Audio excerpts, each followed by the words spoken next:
Get right into it so that we have enough time with Jeff Passan of ESPN, who joins us for our weekly baseball chat. Good morning, Jeffrey. Michael, Brock, how are you, gentlemen? We're pretty good. How are we? How are we? Yeah, we're watching Got the best red-hot team Mariners in the American League. 8-10, won 4 series in a row, 9-12, MVP of baseball, Cal Raleigh. How are we? Whoa!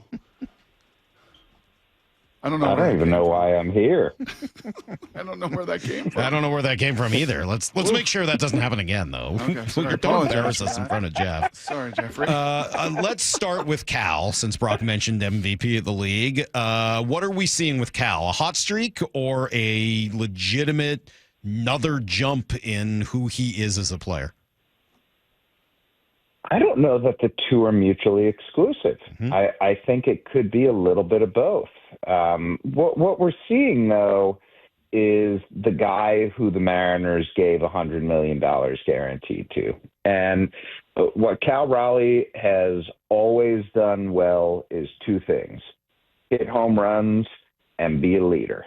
And that's not discounting his defense. I think that sort of folds into the leadership when you're at the catcher position. But to know that you have a guy who's a legitimate power source from both sides of the plate and has just this ability to clutch up at the right time, there are very few players who are more valuable in all of Major League Baseball than Cal Raleigh is to the Seattle Mariners. And seeing his development and knowing that there is perhaps that extra gear is even more exciting, because all of a sudden, boys, looks like the Mariners can hit a little. Like, that to me has been the part of these last couple of weeks that have been really interesting, that not only are we seeing the home runs, but they're complementing it with stolen bases and with just good baseball. Like, it's a really balanced offense right now, and it's wonderful to see. So add a little context to Cal for us, right? I can be quite myopic in my fandom and my view. You look at all 30 Major League Baseball teams. Where is Cal in the pantheon of the best catchers in baseball right now? I think he's at the top of the list, right? I mean, just at this point, I'm not sure who else is there. Like, William Contreras is a good catcher, but defensively and offensively this season, he's not on Cal Raleigh's level. Adley Rutschman is a good catcher. Offensive, like, it's not even close at this point. And we got to acknowledge also that Cal Raleigh plays a lot. Like, you just don't see catchers out there every day like him. And so it's a weak position at this point. The only argument I think that you could make would be Will Smith, but I feel like Cal Raleigh is so much better defensively than Will Smith is. That's the separator. And so I think you're looking at the best catcher in Major League Baseball right now. Who comes to mind, Jeff, of players in your life experience that have gotten paid and it frees them up to take that next step? Do you think that's real, or do you think that's just maybe a perception from the outside, or is there an anecdote or two of players where you're like, wow, they got their bag, they got that guaranteed generational money, and it just freed them up to do even more? I think it is unquestionably real, Brock, but I don't know that it's applicable to Cal Raleigh. I think he has such strong constitution and belief in himself. This is a guy who did it in youth ball and did it in high school and did it in college and did it in the minor leagues and is now doing it in Major League Baseball. That some of those concerns or worries that lead players to taking extensions so it can free them up. Jose Ramirez is an example that comes to mind. A guy who took 2 under-market long-term deals and did so because he just didn't want the notion of contract weighing on his mind at all. And he wanted that security. And, the first contract, he got enough money to last his family for the rest of his life and their life and their kid's life. And after that, the second deal that he got, it was truly like generational wealth. Like anytime you get into the 9-figure range, it's a ridiculous amount of money, and you never have to worry about it again. Even if you do go out and spend frivolously and stupidly, it doesn't matter. You have so much money that there's almost no way that you can go and spend it. With Cal Raleigh, though, I don't think that was like the raison d'etre here. I think that he wanted to be a Seattle Mariner. I think he sees something in this organization and in this team that's worth sticking around for and seeing through the end. And man, just to know that you have this anchor that bridges the offensive side and the pitching side, and somebody who is really well liked and really well respected, to have him there, the closest facsimile I can think of is Salvador Perez in Kansas City. And they're similar players, actually. I think Cal is probably better than Salvi ever was defensively, and this is a guy who's won multiple Gold Gloves, but they are low on base, not great batting average, big power guys who command respect in a room and on the field. And having seen what Salvador Perez has done in his career, going to the World Series in 2014, winning it in 2015, getting the Royals back to the playoffs last season, it's a security blanket that the Mariners have now, knowing that Cal Raleigh is going to be around for the prime of his career. It's a heck of a comp, and that should be an honor for anybody to be comped to Salvi Perez. Seriously, I mean that's a really nice compliment for Cal Raleigh. You said got him back to the playoffs last year. I think it's I'm sorry to interrupt. No. I hadn't thought of it before. This was on the fly. Do you think it's appropriate? Yeah, absolutely. Oh, I'm not disagreeing with you at all. I just I thought it was really nice. That was all. I was being sincere. Well, and it's Salvi that hit. It's rare, but I was being sincere. 48 bombs, right?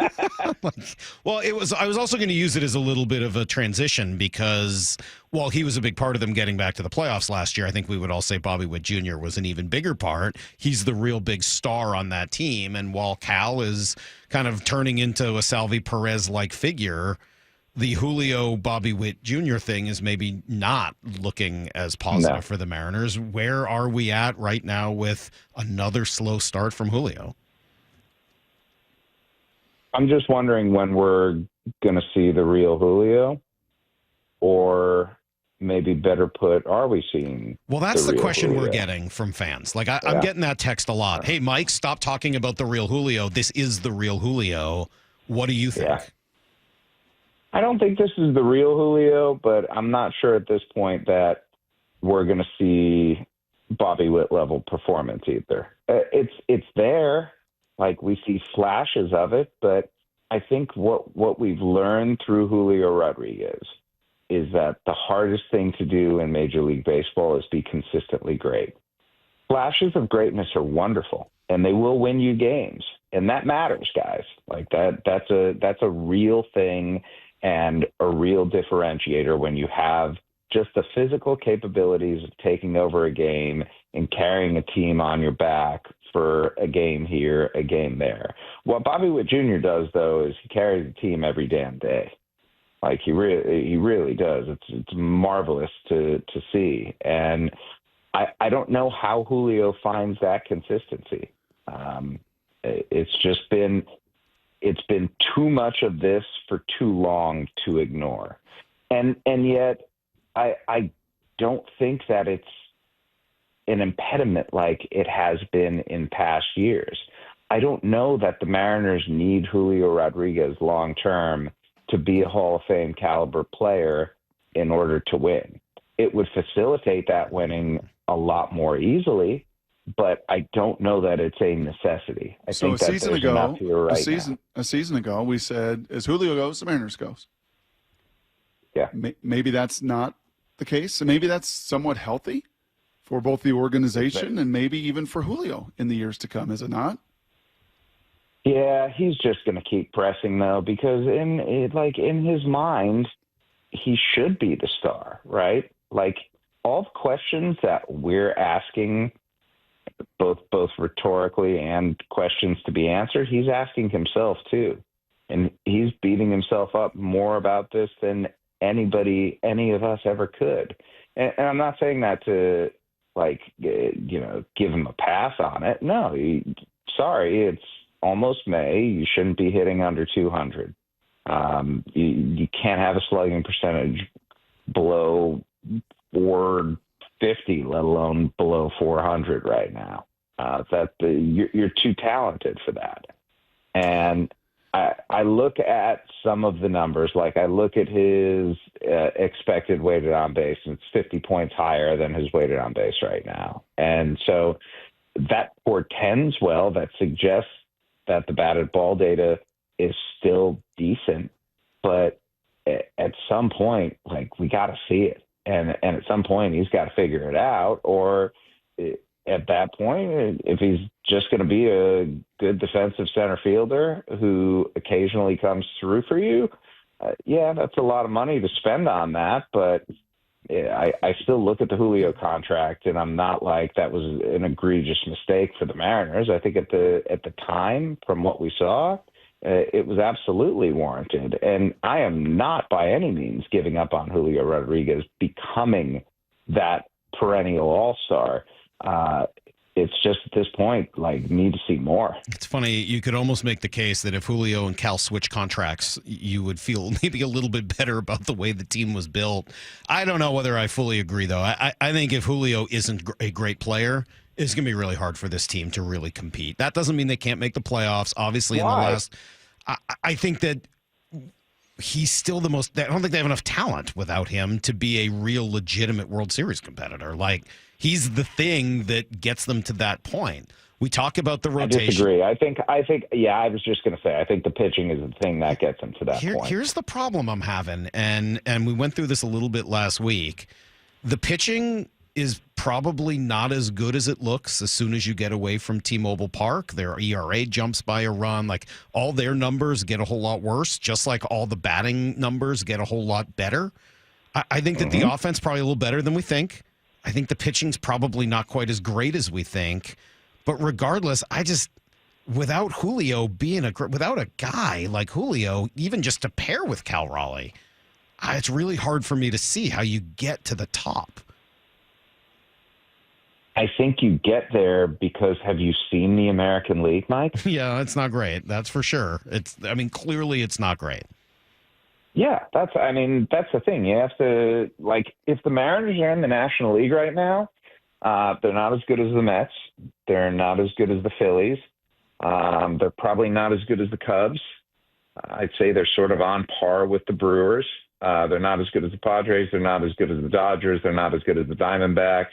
And the way that the Giants are playing, they're not as good as them either. In the American League, though, I could look at the Yankees and absolutely see the Mariners winning a series against them. I could look at the Red Sox and absolutely see the Mariners winning a series against them, against Detroit, against Cleveland, against Texas.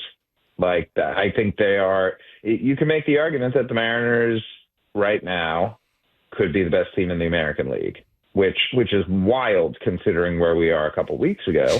But I at think the same time, sort of the point. It's just the consistency level without someone like Julio to really carry you. Kind of hard for me to see them doing that all year without their best player being their best player.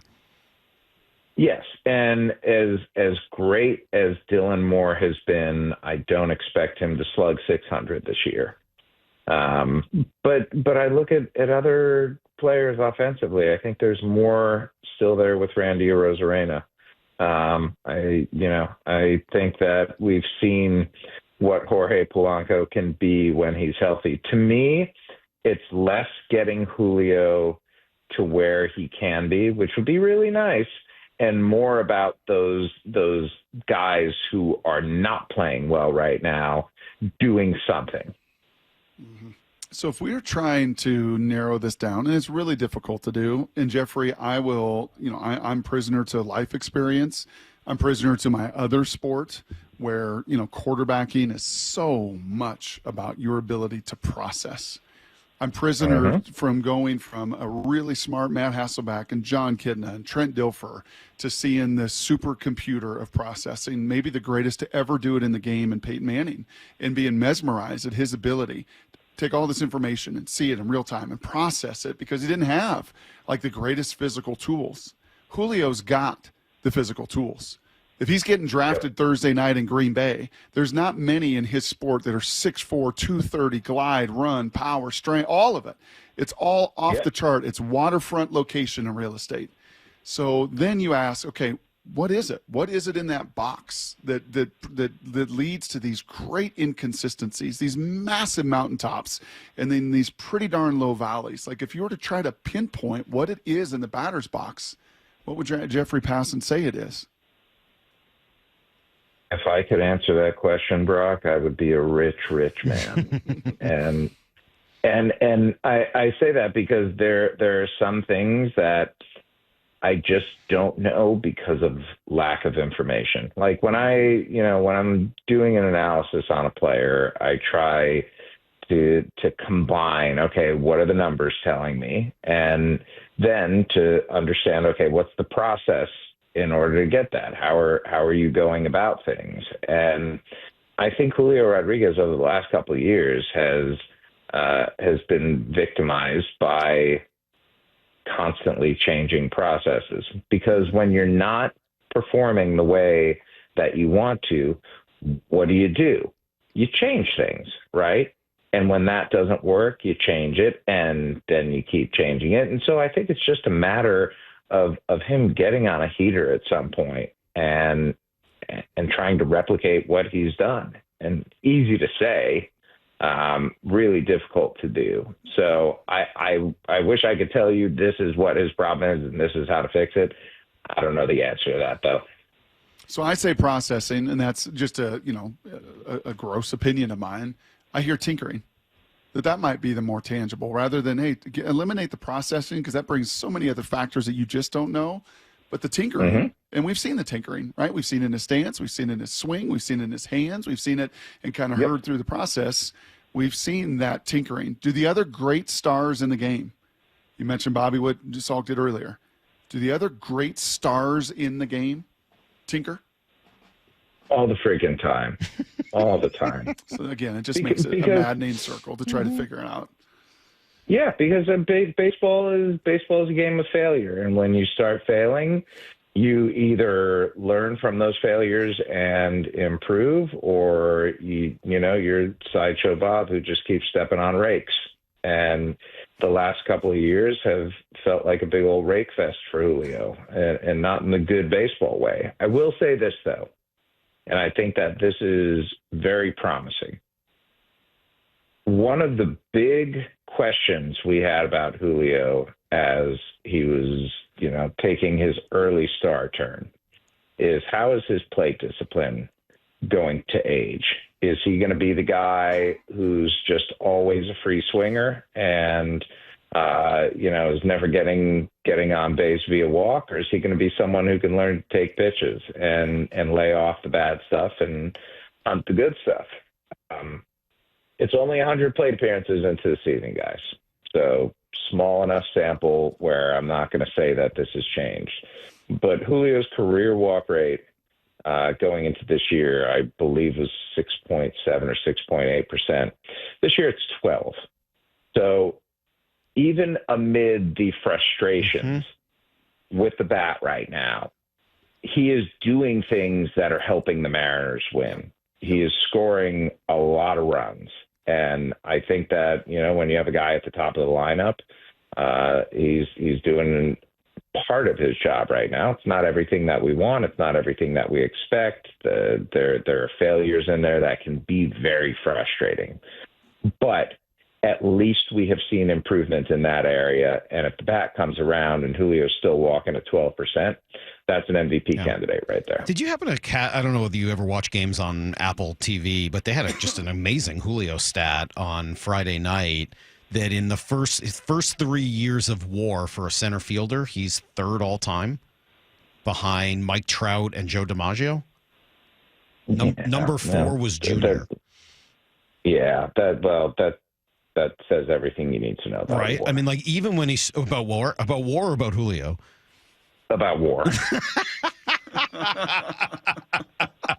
Oh, that's an interesting right? point. I mean, a little bit, yeah. You're not a fan of war? Liars. What's Brock's expression? Figures don't lie, liars figure. Yeah, you can always manipulate I think, things. Brock, to answer your question, I think war as a concept is wonderful. Mm-hmm. I appreciate the ability to compare players across generations and to have a number that says, hey, look at these guys, look at what they do, and this guy was better than this guy, or this guy is in the same vicinity as that guy. At the same time, if you're telling me Julio Rodriguez was better over those first few years of his career than Ken Griffey Jr., I'll just call you a liar. Well, I don't think anyone's saying that. I don't think you need to be saying that to point out, though, Mike, that war is literally saying that. war is. I'm not. I'm saying that it's a reminder that just sort of what you just said. I was backing up your point that even when Julio Julio is not the best, he still does a lot of really productive things to help a team, even if a lot of them are defensive related and speed related and just finding other ways to help. Hey, let me ask you something. Yeah, and that's it. Let me change subjects. It's been 15 minutes on Julio. Quick question. Where are you on guys who are succeeding because they're being put into one position to succeed, either lefty, righty, or whatever, being given more opportunity because of that? Do you think they generally, after that, get exposed? Or do you think that they earn it and you've got to give them more of an opportunity afterwards? As a baseball fan and somebody who grew up in the era before, like, true platoons, Mm-hmm. I don't like it. I want to see a hitter who can hit right-handers and left-handers. I want to see a pitcher who can get right-handers and left-handers both out. That being said, I get it. If there's somebody who is exceptional at doing something, then why expose them to the part that they're not exceptional at when somebody else might be? All you're trying to do when you're on the baseball field is cobble together a win. So putting your players into the positions where they are likeliest to succeed is great. Now, if you have a guy like, let's use Jock Peterson, for example, somebody. How about Dylan Moore? Let's use, for instance, Dylan Moore. Yeah. I mean, Dylan Moore, what he's doing so far this year has been awesome. And if he continues it, he is going to get paid this winter. Because what I like about Dylan Moore is that he embraces versatility. He is perfectly happy playing anywhere on the diamond as long as he is playing.